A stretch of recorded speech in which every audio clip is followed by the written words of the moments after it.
तरगीब व तरहीब देखिए, और आला हज़रत फाज़िल बरेलवी रहमतुल्लाह अलैह की अल अमन वल उला देखिए।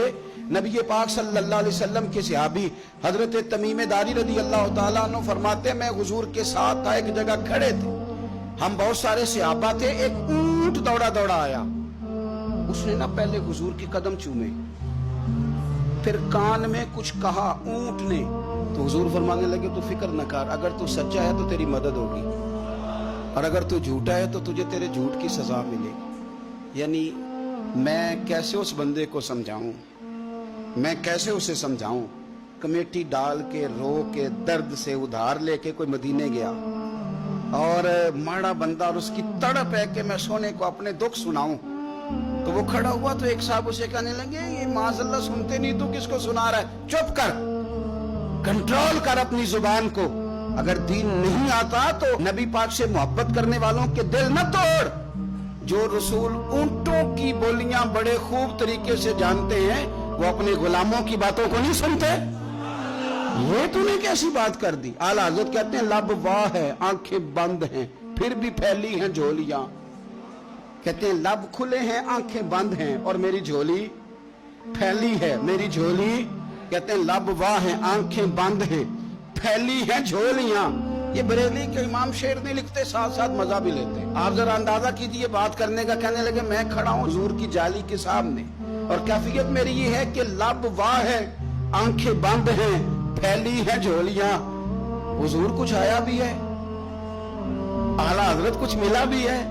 अब देखें किसी के सवाल से पहले ही जवाब देते हैं, कहते हैं लब वाह है, आंखें बंद हैं, फैली है झोलियां, और कितने मजे की भीख तेरे पाक दर की है, कितने। और खाली भीख नहीं मिली, मजा भी बड़ा ही आया है। यानी वहां से लेने का, भीख लेने का मजा भी, खुद भीख दे खुद ही कहें मंगते का भला हो। ये तो शेर है ना, थोड़ा सा बंदा पढ़ा लिखा हो तो समझ में आते हैं, तो देशी बंदे भी बड़ी बातें, वो बात मुझे बड़ा मजा देती है। मैं पहली दफा हाजिर हुआ तो एक बाबा जी को ना, वो जिनकी वहां ड्यूटी होती है ना पुलिस वाले, वो धक्के दे रहे हैं, यल्ला आज निकल, उसको धक्के दे रहे हैं। तो बाबा मेरे आगे आगे, बाबा उसे क्या कहता, कहता तेरी खैर होवे पहरेदारा, रोजे दी जाली चुम लैन दे। एक दफा नहीं, 2-4 दफा बाबा जी ने कहा। तो कई दफा हम किसी को मसला तो बताते हैं, लेकिन वो बंदा तो ज़ौक में होता है ना, और वो जो मसला बताता है वो निराला होता है। वो बाहर निकल के ना, तो मैंने बाबा जी से कहा, मैं कहा तुसी 10 सारी शेर पढ़े है पंजाबी दा, उनको तो तुहाडी समझ लगदी सी, वो ते अरबी है। तो बाबा जी मेरे थपकी देख ना यहाँ कंधे पे, कहंदे पुत्र मैनू भी पता है, मैनू भी पता है, उन्होंने नहीं समझ लगदी, मैं ते अपना रांझा पे राजी करदा सी, मैनू भी पता। तेरी खैर होवे पहरेदारा, रोजे दी जाली। आप यकीन करें कि जो रांझा राजी करने वाले हैं, इनकी भी क्या ही बात है। रोजे दे दुआले ने गुलामा दियां टोलियां, वो वेखो एक पे सुनदा करोड़ां दियां बोलियां। ऊंट आया, आके उसने पहले कदम चूमे, कान में कुछ कहा।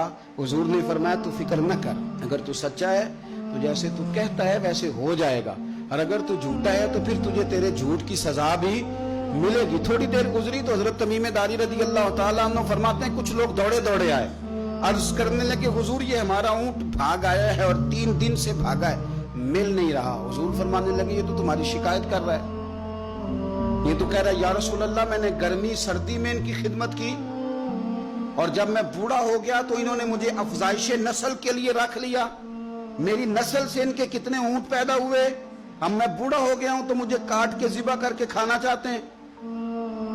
उसने कान में कहा, हुजूर ने तर्जुमा करके बताया। करीम रसूल फरमाने लगे बोलो तुम क्या कहते हो। कहने लगे सोनिया जी जिसने जो आपको बताया ना बिल्कुल ही सच बताया। हुजूर बिल्कुल ऐसे ही है, गर्मी सर्दी में इसने काम किया, फिर हमने इससे बड़े अफजाइश नस्ल का काम लिया, हुजूर ज़िबा करना चाहते हैं। तो नबी पाक फरमाने लगे इतनी जो खिदमत करे उसका सिला फिर छुड़ी है, तुम अच्छा सिला दे रहे हो। कहने लगे हुजूर हम कुछ नहीं कहते, ज़िबा भी नहीं करते, आप इसको दे दें। हुजूर फरमाने लगे अब नहीं मैं तुम पे एतमाद करता, इस तरह करो मेरे हाथ बेच दो। 100 दिनार का मेरे नबी पाक ने ऊंट खरीद लिया। हुजूर ने ना ऊंट को थपकी दी, फरमाया जा तू आजाद है। ऊंट ने ना पता नहीं क्या बातें की, एक बात की तो हुजूर ने फरमाया आमीन, दूसरी की तो कहा आमीन, तीसरी दुआ की तो कहा आमीन, चौथी बात ऊंट ने की तो नबी पाक रो पड़े। ऊंट चला गया। सहाबा कहते हैं यार इसकी या रसूलल्लाह ऊंट ने क्या कहा है। تو حضور فرمانے لگے اس نے پہلی دفعہ یہ کہا ہے کہ یا رسول اللہ، اللہ آپ کو میری طرف سے، اسلام کی اور قرآن کی طرف سے بہترین صلہ عطا کرے۔ تو میں نے کہا آمین، اور پھر اس نے دوسری دعا دی، اے اللہ کے پیارے رسول صلی اللہ علیہ وسلم، جس طرح آپ نے آج میرا خوف دور کیا ہے، میں دعا کرتا ہوں اللہ آپ کی امت سے قیامت کا خوف دور کرے۔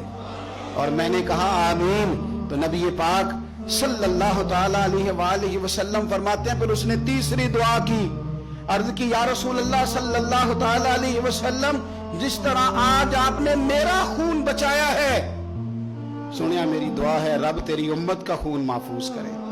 تو میں نے کہا آمین۔ حضور فرماتے ہیں پھر اس نے چوتھی دعا کی، یا رسول اللہ میری دعا ہے آپ کی امت لڑے نہ، جنگ و جدال نہ کرے، آپس میں گلے نہ کاٹے۔ تو حضور فرماتے ہیں میں نے آمین بھی کہا اور میں رو بھی پڑا، اس لیے کہ یہ دعا میں نے اپنے رب کریم سے مانگی تھی کہ اے اللہ میرے امتی لڑے نہیں، آپس میں لڑے نہیں۔ تو یارو بچے لڑتے ہیں تو کیا باپ خوش ہوتا ہے؟ وہ تو پریشان ہوتا ہے، روتا ہے، میری امت لڑے نہ۔ تو میرے رب کریم نے فرمایا محبوب یہ دعا مجھ سے نہ مانگیے، یہ خدا کی حکمت کا تقاضا ہے، یہ لڑیں گے۔ تو نبی پاک صلی اللہ علیہ وسلم فرماتے ہیں جب لڑائی کی بات کی پھر اس وقت میں آبدیدہ ہو گیا، میں رو پڑا۔ یہ نازک مسئلہ ہے، تکلیف والا ہے کہ یہ لڑیں گے، کچھ لوگ فرقے بنا لیں گے، الگ عقیدے گھڑ لیں گے اور سچے سچے مسلمانوں سے لڑیں گے۔ میرے بھائی یاد رکھ لیں کہ رسول پاک تو جانور اندھیرے میں ڈوب جائے تو نکال دیتے ہیں، تو امتی کیوں کہیں اور روشنی تلاش کرتا پھرتا ہے؟ وہ روز کہے کہ ماہ مدینہ اپنی تجلی عطا کرے۔ یہ ڈھلتی چاندنی تو پہر دوپہر کی ہے۔ میرے رسول پاک صلی اللہ علیہ وسلم ہر ایک کا خوف دور کرتے، ہر ایک کی پریشانی دور کرتے، ہر ایک کو حضور نوازتے۔